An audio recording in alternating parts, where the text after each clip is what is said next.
It is my honor to present Dr. Richard Wolff. How are you doing today, sir? Very well, and thank you for having me on your program. Absolutely. So what is the difference between capitalism, socialism, communism, and Marxism? Okay, it's a fairly tall order, and I'll try to make it as clear and concise as I know how. Capitalism, socialism, and communism are alternative ways of organizing an economy. That's as easy a way to understand it as I can imagine. By economy, I simply mean the system we use to produce and distribute the goods and services we depend on for our lives. Our food, our clothing, our shelter, our transportation, all the things, the goods and services that make up a modern life. Those have to be produced, and then they have to be distributed so that we can consume them, whether it be a haircut or a hamburger or a software program or an automobile. Someone has to produce it, and it has to get from the producer to those of us who consume it. The capitalist system is like others in the history of the world because it organized the production in a remarkable way. It divided the people up in the production system into a minority and a majority, a small number of people who organize and run it, and a large number of people who do the work. In a way, people know this already. If you go back in history before today, you'll see that there were many systems set up like this. Slavery is a system where there is a small group of masters and a large group of slaves. The masters run the whole operation. The slaves do, if not all the work, the overwhelming bulk of the work. In feudalism, again, a small group, we call them the lords, supervise and control a very large group called the serfs, and they work in feudal manors and plantations to organize that work that way. Capitalism is like slavery and feudalism in that it organizes people into these two groups, one that runs the show and one that does the work. But unlike slavery, nobody is anybody else's property.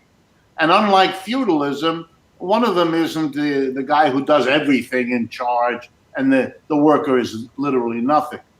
In capitalism, and here comes the definition, the small number of people who run the show are called employers, and the mass of the people who do the work are employees. And the way this works is the employees produce a ton of stuff, goods and services. A portion of that they get back. That's called the wage or the salary. The rest of what they produce, over and above what they get back to consume, is called the surplus, and it belongs to the employers. And they use the word profit to describe what's produced by their employees over and above what they have to give back to those employees and what they have to replace in the way of machines, tools and equipment, and so forth. All right, so that's capitalism. What's the difference between that, socialism, and communism? Let's jump over to communism as, in a way, the furthest new, different kind of system. And before giving you the definition, I should tell you that people debate these things. It isn't all cut and dry. I'm going to give you the definition that makes sense to me, but there are others, and there's an active debate about that. For me, communism, which I get from the leading thinker who pushed these ideas out, which is that Karl Marx that we're going to come to in a few minutes, the idea is simple. You change the organization of production. You don't have a minority and a majority. You don't have masters or slaves. You don't have lords or serfs. And here's the big one. You don't have employers versus employees. Instead, you make the workplace a community. And by that we mean everybody is equal. And together we decide what we're going to produce, how we're going to produce it, where we're going to produce it, and how we're going to divide up that extra that we produce over and above what we take back as our individual consumer good pile. So it's a collectivization, if you like, the communization of the production process. It means, for those who are used to this language, that the workplace becomes a democracy, a place where everybody has an equal, one person, one vote influence on the decisions. No more the owner of the business who's somebody else. No more the shareholders who are other people. No, the people who work there will together do the work of producing that good and that service. This is revolutionary. This is radical. This is a real break. It's more of a break with what went before than capitalism was relative to feudalism or slavery. Because while slavery was pushed aside and feudalism too, what capitalism did is hold on to that old division of a minority and a majority. Employer-employee isn't that big a move from lord and serf and master and slave, which is why modern employees, excuse me, often make the kind of sardonic joke, I'm a wage slave, because they understand the link there to something that went earlier. Well, what then is socialism? Well, in a way, socialism is in between. It isn't capitalism anymore, and in a certain way, it isn't communism. Let me explain. It isn't communism because it hasn't yet gone, and maybe it never will, to the point where all the decisions are made democratically, collectively, by all the workers. On the other hand, it isn't capitalism because it doesn't let the employer dictate everything to the employee. The socialist wants to limit what the employer can do to the employee. The socialist wants to protect the employees, the majority, from the profit-driven behavior of the employer. So socialists are the kind of people who push for a minimum wage, who are helpful to organize labor unions, who want to make sure that the environment is protected as capitalists make money. They don't dismantle the employer-employee, but they regulate it, and so they are as troubling to the capitalists as the communists are. The capitalists don't want limits on what they can do from the socialists, and they surely don't want to give up their power and strength in order to democratize the enterprise. And where does Marxism fit in?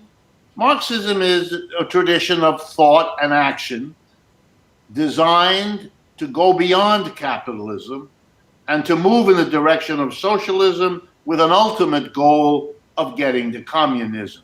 Marx was the guy who figured out that capitalism, like every other system, is born, evolves over time, and then passes away.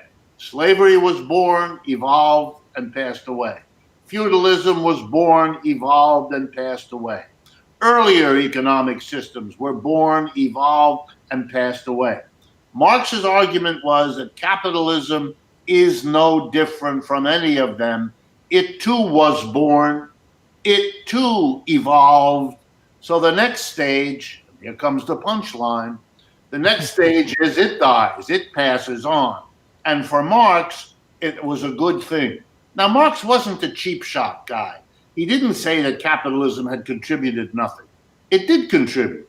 It learned how to technologically develop society in dramatic ways. It made poor parts of the world a good bit less poor than they had been. It didn't do that very evenly. Some became quite wealthy and all that. But Marx was more than willing to give capitalism its due. He just argued, okay, we got some of the benefits. Unfortunately, we got a lot of the defects too. And the human race, here we go, can and should do better than capitalism. And he argued there are ways of doing that. There are internal ways that capitalism breaks itself down, and we can and should start thinking along the lines of a better system that will be better for most people. And he called that communism and said he wanted to help make that transition as successful and as minimally painful as possible. And so that's the body of thought devoted to that goal. Before we get into specifically your new book, which is folks understanding Marxism, which is a very, very easy read. It's a quick read, and I think I told you earlier before the show, I think it's quite a dangerous book because it makes this thinking a bit too logical for many. So, but it is a very good read, and I would suggest that everybody have it. It's on our page, and likewise at Dr. Wolff's page at www.rdwolff.com.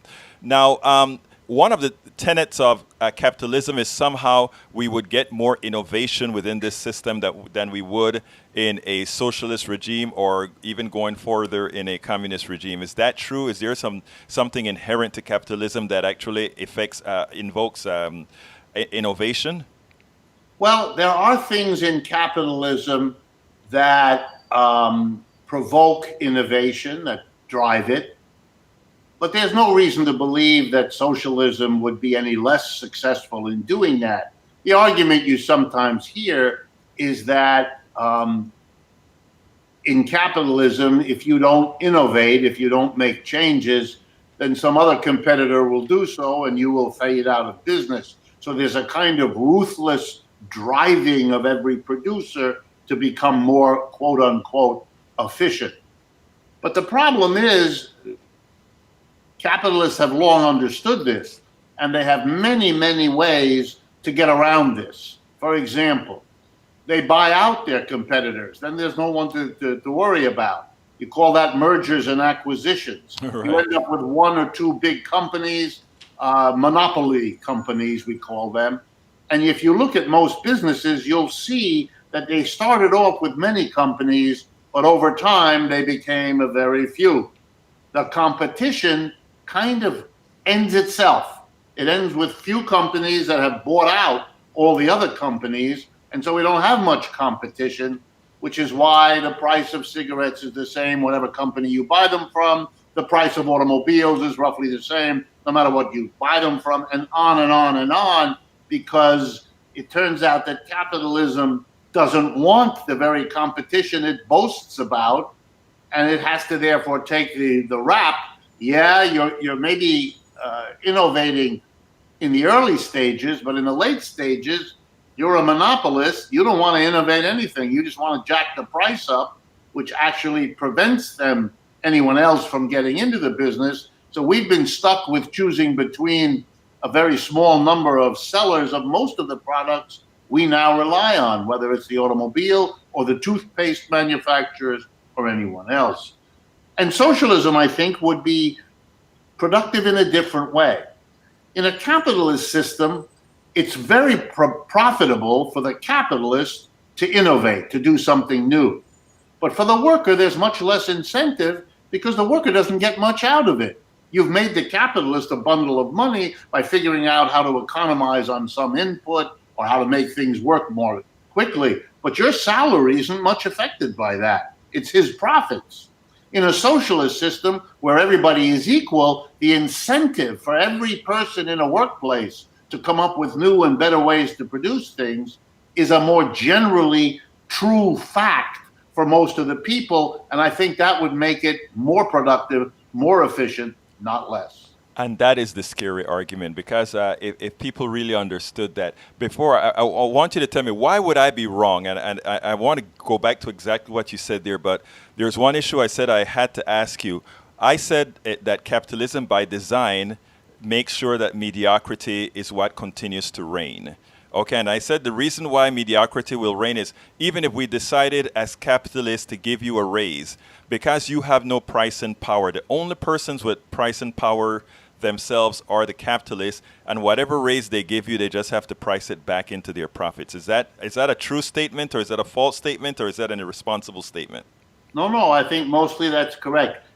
one of the reasons they fight so hard against unions is because they are in a position where they might not be able to pass on to the consumer the rising cost of their workers when those workers are militant and get a higher wage.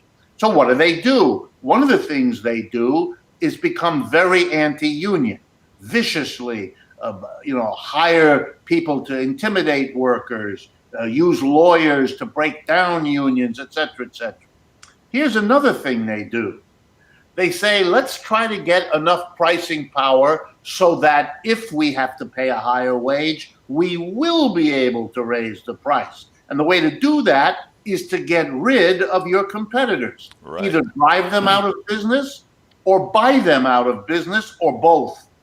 And one of the reasons you see this endless process in which many competing companies merge eventually or beat each other in competition, so only a few are left, is because then they have the pricing power to pass on any rising costs, whether it be for labor or materials or tools or machines, pass it on to their consumer because the consumer has nowhere else to go. If we have a stock market that gives a return on average over years of 10%, and you have an economy that only grows at 2%, that somehow that is an unsustainable reality because what you have is folks that are enriching themselves at a faster rate than the economy is creating growth itself. Is that a true assessment or not? Yes, it can be. It's perfectly possible. By the way, recent years have been exactly that the top 1 or 2 or 3 or 5% have been becoming richer at a faster pace than the economy as a whole is growing. Isn't it also true that because of the delta in there, that it could actually be extractive, which means we have negative growth for certain areas within that society? Absolutely. I was getting to that. The way that people at the top become richer faster than the average is because they're not just growing with the economy, they're also transferring wealth. They're redistributing wealth from the middle and the bottom to those at the top. Your book is titled Understanding Marxism. Understanding Marxism is the book. First of all, why did you write that book, especially in these times? Do you think that somehow you could get traction with a book with a title like that? Yes. The reason we wrote the book, as I was mentioning to you, is we were getting, over the last 5-6 years, literally a flood of emails, of letters, of phone calls, or I was getting invitations to give speeches or to do interviews, and all of them contained questions about Marxism. It was clear to us that there is a revival, if you want to use that word, or rebirth of interest in Marxism. Living with capitalism is living with an enormously dangerous, unstable economic system. People had gotten the idea we had figured out how to manage it, that the lessons of the Great Depression of the 1930s meant we knew how to avoid another one. Indeed, every president since Roosevelt in the 30s had promised the American people, not only will I get us out of the current economic downturn, but I will make sure that our children will not be subject. Every president promised it. No president could deliver it. Let's continue with that. You were talking about people thinking there's a better way and that capitalism, like any other economic system, eventually goes away.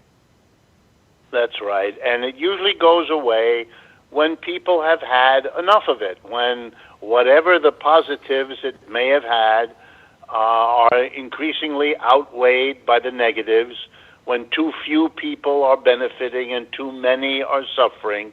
So eventually the slaves revolted, and eventually the serfs revolted, and it's reasonable to expect that eventually the mass of employees will think to themselves, this is a system that may be working very well for those at the top, as it did in late slavery for the masters, and as it did in late feudalism for the lords of the manor, but it isn't working for most of us. And I think if you took a poll, as people are doing these days, of American working people, if not a majority, very close to a majority, are ready to say, this system is not working for me. It may be working for the 1%. It may be working for the conservative, the rich businessman or woman.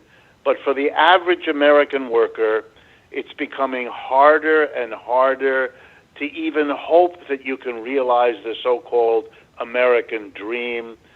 Your kids are having to borrow more and more money to get a college education that is less and less of a ticket to a good job or a good income. The problems keep mounting and the solutions keep ebbing away.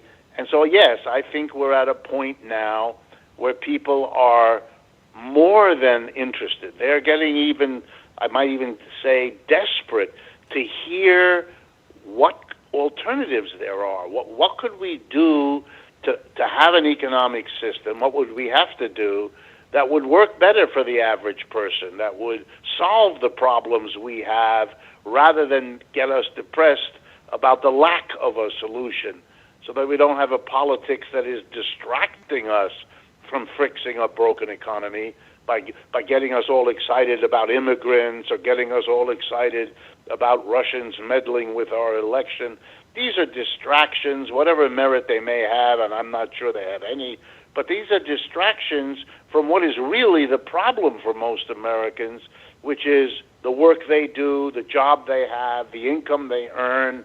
I mean, that's what we do 5 out of 7 days of every week. We go to work, we get ready before we go, we recover when we come back, we worry about it, we think about it. This is the area where we need help to get a society that works for most people. And Marxism has been the criticism of capitalism, the system we have, that's been going on for the last 150 years. It's become literally a kind of repository of the most creative thinking and the various efforts, by the way, many of which failed. So this is a process of learning by doing and trial and error to get clear how we go beyond capitalism. And it's in that spirit that this book, Understanding Marxism, was written. Now, you state that in your book that class struggle is the unavoidable result of capitalism. And, people, I think that is something that people can see right now. In fact, I wrote a book called As I See It, Class Warfare, the Only Resort to Right-Wing Doom. So, explain that. Why is the ultimate result of capitalism that? Sure. The basic way to explain it is this. Think with me of going to look for a job, as most people do in their lives. You find an employer, you talk with him or her, and they tell you, okay, we're hiring, we want some people to do this work or that. You talk with them and you hear what kind of work you'll do, and you go through it. You'll have to come Monday to Friday. You should be at the workplace at 8:30. You'll be done at 4:30, whatever. And then you get to that key moment, how much am I going to get paid? And here's one of Marx's great insights, something which I think most people know, but they don't quite put it into words, and we owe that to Marx. So let's say the employer and you settle on $20 an hour. Okay, so you know that every hour you're there working, your employer is going to have to give you $20.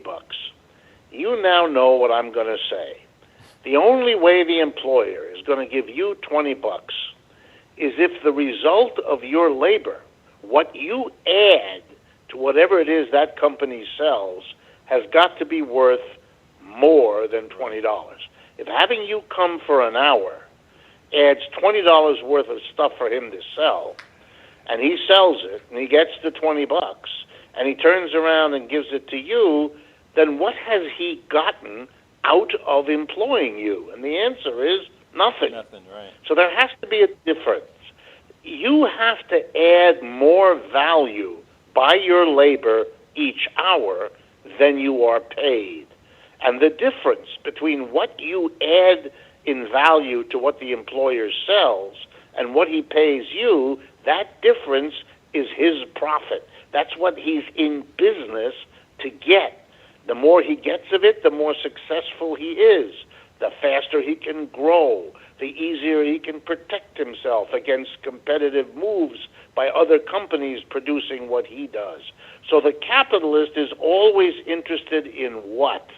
Getting more value added out of you, and on the other hand, paying you less. If you add, let's say, $30 an hour by your labor, and he pays you $20, okay, he gets the extra $10. But if he can drive down your wages from $20 to $15, his extra left over at the end goes from $10 to $15. In other words, the less he pays you, the more he keeps for himself. That's a recipe for class struggle, because what that means is that the employer is forever looking for ways to pay workers less and keep more of what those workers produce while they're employed.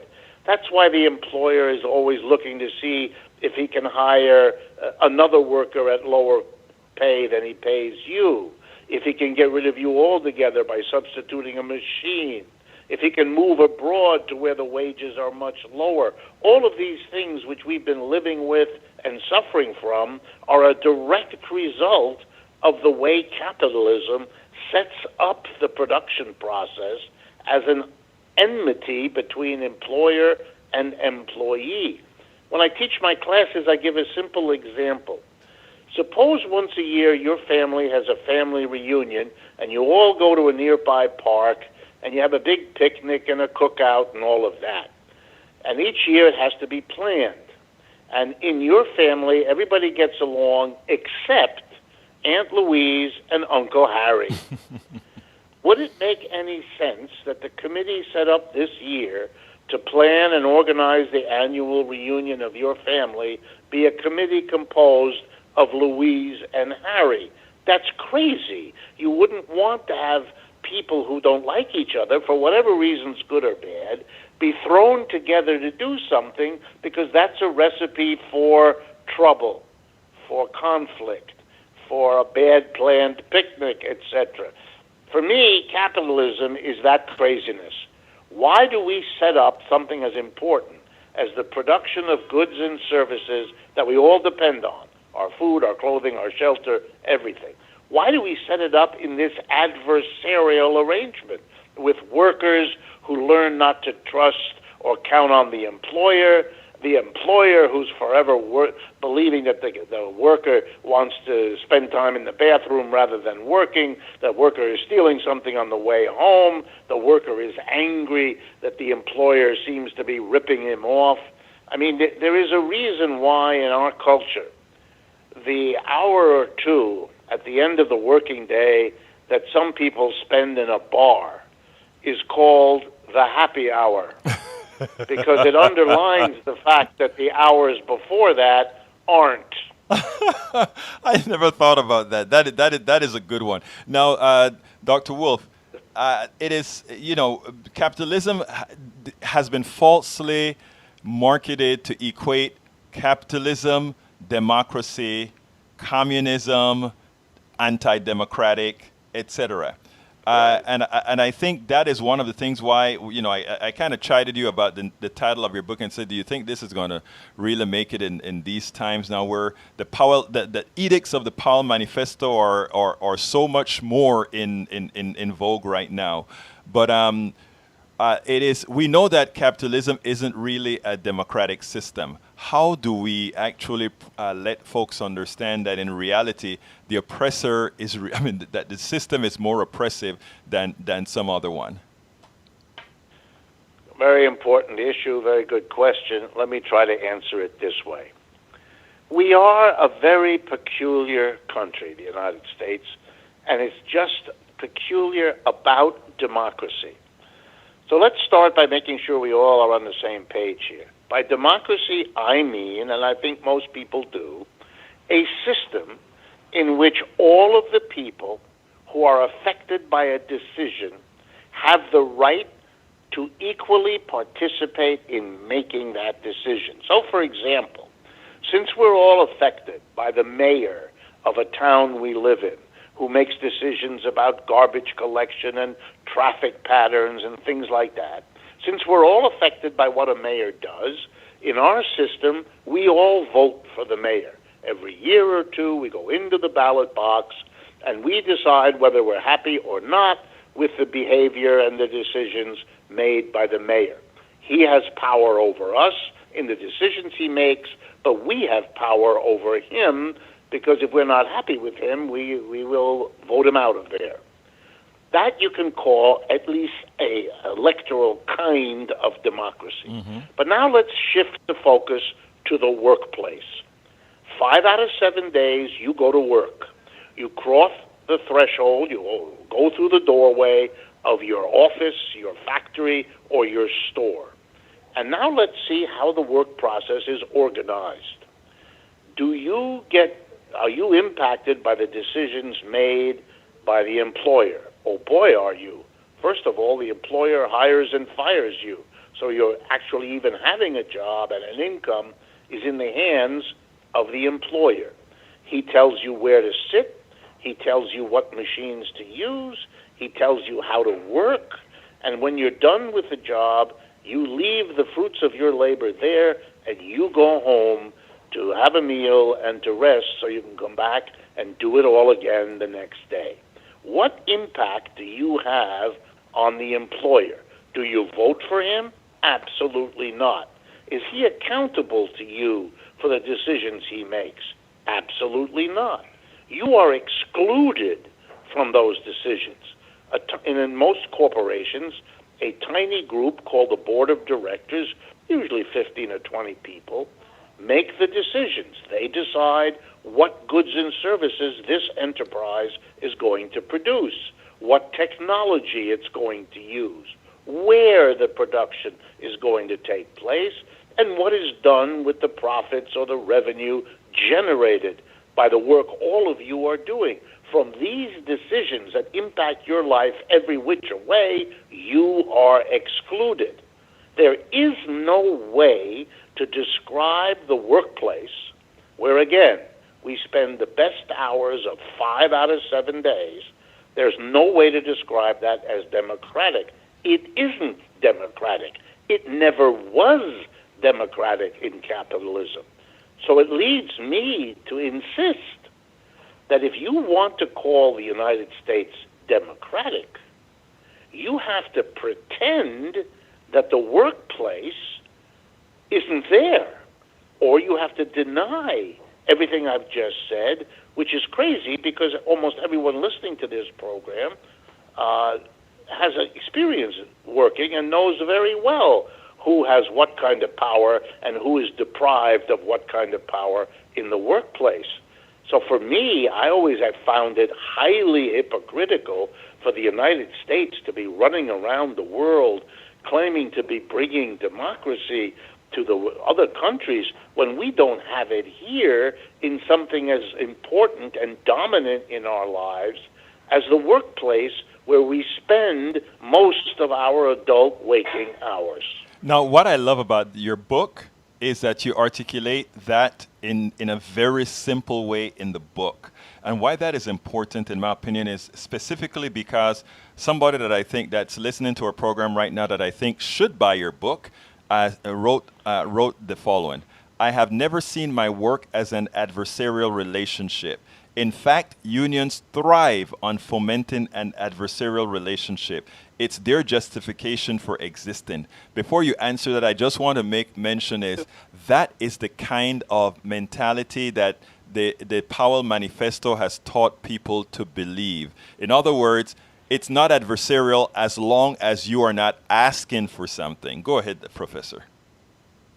Right. I mean, I can understand that someone from the business point of view would dearly love to believe that the conflicts and adversarial situation that exists in almost all workplaces is something brought about by the union. But you really have to be ignorant about human history to reason that way. Every union I know of, there might be a handful of exceptions, but the overwhelming majority of unions came into existence precisely because the workers at a workplace were sick and tired of the wages they got, of the working conditions they had to live with, of the burdens of making a life that way.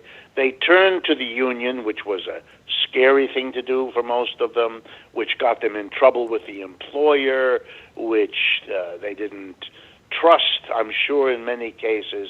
They turned to the unions usually out of desperation. Let me give you an example. There was one period of American history when Americans joined unions in numbers on a scale that we have never had before. We've never had it before. We've never had it since. What was that time? It was the following. It was the years 1933 to 1939. Millions of Americans who had never been in a union joined at that time. Millions of Americans whose parents had never been in a union joined at that time. Now, what is the unique fact about the period 1933 to 1939? Answer: it was the greatest depression of capitalism in its history as a system. Millions of people were out of work and desperate. So many millions. The official unemployment rate in 1933 of the government, the United States government, 25%. Every fourth worker was without a job. That means every family had at least one, if not more, people out of work. Uncle Harry, Aunt Louise, Brother Tim, Sister Sue, whatever. And that meant that that person without work had no income. Why? Because there was no unemployment insurance in 1933. There was no place to turn other than the line at the church supper if you were lucky. So what happened was people were desperate. They turned to the union because they hoped it would give them a better chance to get through the Great Depression than if they weren't in a union. That's why this time of the maximum suffering, the maximum endangerment, the maximum deprivation of working people was when they joined a union. The unions didn't cause the Great Depression because we didn't have much in the way of unions in 1929. The union movement, the modern union movement, is more a product of the Great Depression than of any other event, proving that the conflict and the difficulty that capitalism put workers into by throwing them out of work, by leaving them destitute, by wrecking virtually every family in the country, that's what drove people to a union. The unions aren't the cause of the conflict. They're the result of the fact that capitalism, left to its own devices, can't solve these problems. Every company I've known all my adult life that has wanted to avoid unions had a simple way of doing it. If you don't want a union, then give your workers what they demand and need. If you do that, they won't turn to a union. But the companies don't want to. It's just what we were discussing a few minutes ago. They don't want to give up their profits. They don't want to give up their economic growth. So they squeeze their workers, make them come earlier, make them leave later, cut back their lunch hour, drive them to work faster. All of the things that the people listening to us talk, they all know that anyway. And so it's when they keep doing that and they go over the line that the worker finally turns to the union, which he or she would not have done if it weren't for this conflictual nature of the work situation out of which the unions emerge. The only reason you need a union, if for some reason you're not being treated fairly, and that is by it is funny that the definition that we've given capitalism, the efficient use of resources, and also the laws that have been passed on in the Supreme Court that stated things like the purpose of the corporation is to maximize shareholder value.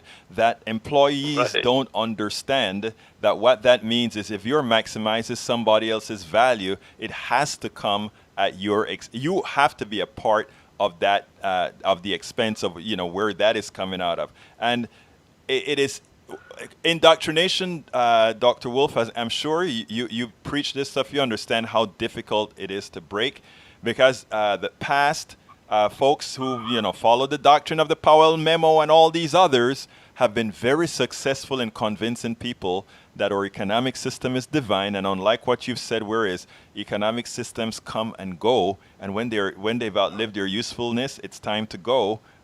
Many people have not yet seen that. No, I understand that, but let me give you a more hopeful angle on this. Mm-hmm. The last 30 or 40 years, well, let's go differently. In the 30 or 40 years after the end of World War II, from roughly 1945 to, say, the mid-70s, you had an economic boom in the United States. You had it for several reasons. Number one, you had to rebuild from the devastation of the Great Depression that lasted from 1929 to 1941. You also had to rebuild from the deprivations of World War II that came right after that, roughly 41 to 1945, excuse me. So there was a boom in rebuilding not just the United States, but we got the orders, if you like, we got the demand of the rebuilding of the Europeans, who had been even more devastated by World War II than the United States. They were so devastated they couldn't rebuild their own societies, so they had to buy the machinery and the equipment from the United States, which didn't suffer during World War II in terms of bombing, to be able to rebuild. So we had a boom. We had a real big boom. And the big competitors of the United States, Britain, France, Germany, Japan, they'd all been all destroyed in the war, so we had no competitors and an immense global market for what the United States was in the best position in the world to produce. We did real well, and it was a time when you could plausibly say to the American working class, don't bother with unions, you don't need them. Look, we're going to raise your wages 3, 4, 5% every year. Isn't it wonderful? Isn't capitalism the greatest thing since sliced bread? Because your standard of living is rising. All of the things that made unions such an important thing in American workers' lives in the 1930s and 40s were absent in the 1950s, 60s, and 70s. So yes, it was a time when the union movement shrank, when it was easy for employers to turn unions into bad guys, to make workers resent paying the dues that you need to pay to keep a union going, et cetera, et cetera. What we have now, though, is, again, a change. Capitalism has reverted to its old ways. It's squeezing the crap out of the average person. The standard of living has not risen. Most Americans have not recovered from the collapse of 2008. The American dream, every evidence exists, has been slipping out of reach of most Americans. So, of course, they are beginning to question the glib promise of a rising standard of living. You know, when I went to college not that long ago, I didn't have to borrow money. Right. My children, to get a college degree, which is less valuable now than when I got it, have to go into oodles of debt, many tens of thousands of dollars hanging over them. They're not getting married when they might have otherwise done so. They are certainly not having children, and they don't doing that out of any other reason then. As they look at me, and I have a son and a daughter, each of them looks at me and says, I can't afford that. How in the world can my wife and I, or my husband and I, manage these things? You know, you don't understand, Dad, they say to me. Your situation was different. They're absolutely right. They're absolutely right. Yes, they are. And so they're a whole generation. You tell them how wonderful capitalism is, they look at you as if you're out of your head. It isn't good. It isn't working for them. And so they're looking around. Well, who can explain this? Who can? And they need the critics. And if we hadn't been so scared in America during the Cold War, we would have had a generation of people who would have been up on the criticism and be able to use the criticisms of capitalism that are as old as capitalism itself to begin to fashion solutions But we're very poor at solutions to our problem because we have excluded Marxism and other critical traditions, and so people don't have them available to use now that we need them. Okay, sir. Last question, Dr. Wolff. Give me the solution as Dr. Richard Wolff sees it. Okay, here's the solution. For me, most of the problems of capitalism, and by that I mean the inequality we see around us that's getting worse and worse, the instability, these periodic crashes, the real deep injustice of it all. We all know that our society will be better off the more we can educate our young people. Why then, since we all know that, do we have higher and higher costs for education, more and more borrowing, more and more difficulties? It seems as though we throw obstacles where we should be making a path. Anyway, I think capitalism's problems come from one key root, and that key root might surprise you. It's the organization of enterprises, the organization of the factories, stores, and offices, in which a tiny group of people, the owners or the board of directors if they're corporations, make all the decisions, and everybody else does what they're told. That's what we were talking about a few minutes ago. You come to the workplace, you do what you're told. No democracy at all. And I see, as an economist, a professional, looking at this all my life, I see a simple truth. If all the key decisions are in the hands of a relatively small minority, in every office, in every store, in every factory, then you really can't be surprised if the people who make these decisions, that little minority, make the kinds of decisions that make them rich and the rest of us not so much, that make them weather the instability of the system, but the rest of us not so much, that make the system look very justice-oriented to them, but to the rest of us, not so much. And so for me, the solution is democratize the enterprise. Change the enterprise so it isn't owned and operated by a small group of people, because if you want the economy to work for the people, you've got to put the people in charge of the economy. And the first and absolutely necessary step is to change the workplace. It should be democratic. It should be one vote per person, whether you're a secretary or a machinist or a truck driver or a barber or you name it. All the people in a workplace should act like a community.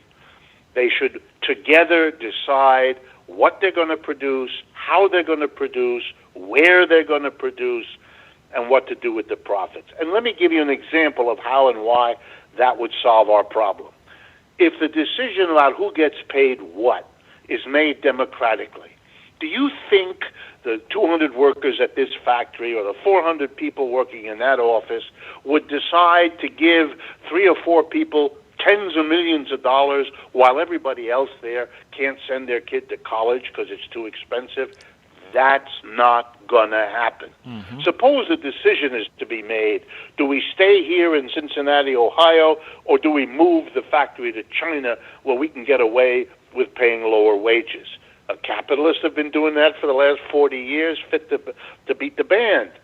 But a collective of workers, a democratic workplace, they'd put that up to a vote, and that would have no chance at all because they're not going to vote in favor of eliminating their own jobs. They're not going to vote in favor of moving to another part of the world to pay other people less money. This is never going to happen. The whole development of our economy, the whole way we work and live and deal with each other would be transformed if the workplace became the democratic community it should have been all along. So if you want to know what I think the better system is, it's a system that gets rid of the capitalist enterprise and replaces it with a system of worker cooperatives, places where workers democratically own and operate their enterprises, take responsibility for them, and build a different society on the basis of that way of producing the goods and services we need. And there is an example I've heard you speak about. Why don't you tell us about that? I think it's a company in Portugal or Spain. One right? idea. No, you're close. There are examples of these worker co-ops. So I am not advocating something, pie in the sky, some utopian dream that we could only see in the future. Not at all. I am describing something that already exists and has existed for a long time. Let's start with a big example and then a small one, and then I'll stop. The big example, the most successful worker co-op in the world, it's called the Mondragon Cooperative Corporation, Mondragon, Mondragon. It's the name of a city a small city in northern Spain, in the Pyrenees Mountains that separate France from Spain. It was started in 1956 by a Roman Catholic priest named Father Arizmendi. He gave a speech to his little congregation in the Catholic Church in that very poor part of Spain, and he made a kind of a joke. He said, if we wait for an employer to come here and hire us, we will all die of old age before that happens. This is too poor. So if we're going to have jobs, which we all know we need, we're going to have to give those jobs to ourselves. In other words, let's set up a cooperative business where we, the workers who need jobs, will also be the employer. And with the help of the Roman Catholic Church that had Father Arizmendi there, they did that. Okay, 1956, long time ago. Fast forward to right now. The Mondragon Corporation has grown over these 70 years. It is now the 7th largest corporation in all of Spain. It has over 100,000 workers. The majority of them are worker owners. They are the corporation as a whole is a family of about 250 co-ops. Some of them are in manufacturing, some of them are in services. It includes one of the largest supermarket chains in all of Spain. Over those years, they competed with regular capitalist enterprises, and they won in those competitions because they proved they could do things more efficiently, etc., than those capitalist entrepreneurs. They have their own university. It's called the Mondragon University. They have their own bank. They have their own research labs.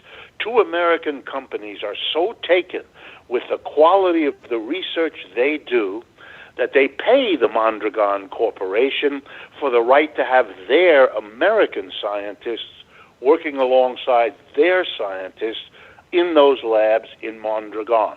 The name of the 2 American corporations that have these relationships with them are General Motors and Microsoft. So anyone who tells you that worker co-ops can't survive, or they can't grow, or they can't be big, or they can't compete successfully, all of that's wrong, stone cold wrong. That's not a question of theory or anything, it's a question of fact. Having said that, there are lots of co-ops in other parts of the world. Even here in the United States, there are quite a few of them. In the Bay Area in California, and then I'll stop with that, in the Bay Area of California, there are 5 bakeries. They're called the Arizmendi Bakeries, in honor of Father Arizmendi, who died many years ago. But in honor of him, as a founder, in a way, of this very successful worker co-op, these bakeries, and they include restaurants and include pizza houses and so forth in the Bay Area of California, all the workers collectively own and operate the business. They run it exactly the way Mondragon does. And the result is just one more fact. People might be entranced to understand a little bit how these enterprises work. In Mondragon, twice a year they have a meeting of all the workers to discuss the supervisors. And here's the discussion. Were the supervisors effective? Did they supervise in a humane and decent way? And at the end of the conversation, a vote is held. The workers vote whether or not to retain the supervisors. So let me get that real clear so everybody gets it. It's not the supervisor who determines whether the worker has the job. It's the other way around. Here's a second thing that happened in Mondragon. that is so obvious that you really see it right away. The workers together decide on pay, and they passed a rule that's been the rule there for many years. The highest paid worker cannot get more than 8 times the lowest paid worker. Just by comparison, if you do that same study here in the United States, the average corporate CEO makes roughly 300 times what the lowest paid worker in that same corporation makes. So if you want to do something about income and wealth inequality, I mean want to do something, not talk about it. We Americans are great about talking about, oh, we're so concerned about inequality. But if you actually wanted to do something, here's the example of a society that took care of that. By having all the workers together decide on pay scales, they decided they didn't want an unequal society, and that was that. There was nothing, they didn't have to fight about it. They made that decision, talking about what kind of a community it would be if some people are crazy rich and other people are scrounging around begging for a meal and all the rest scattered in between. They didn't want that kind of society, and because of worker co-ops having the power for workers, they were able to live in a community according to what they thought was best, rather than living in a community that served the profit interests of the minority of employers. The name of the book, Understanding Marxism. Economist, author, radio show host, Dr. Richard D. Wolff. Dr. Wolff, it has been my pleasure to have you on Politics Done Right. I hope to have you on again. Thank you so kindly, sir, for the little mishap we had. I'm not sure which part of the internet went out on us. Maybe it's because of our topic. Who knows? But thank you so kindly. Who knows? Maybe someone's sitting there with a little nasty finger. Okay. Yeah. It was very good to talk to you. I appreciate your show, and I appreciate the opportunity to talk with you about these very, very important things. You have a wonderful day, Dr. Wolff. You too. Take care.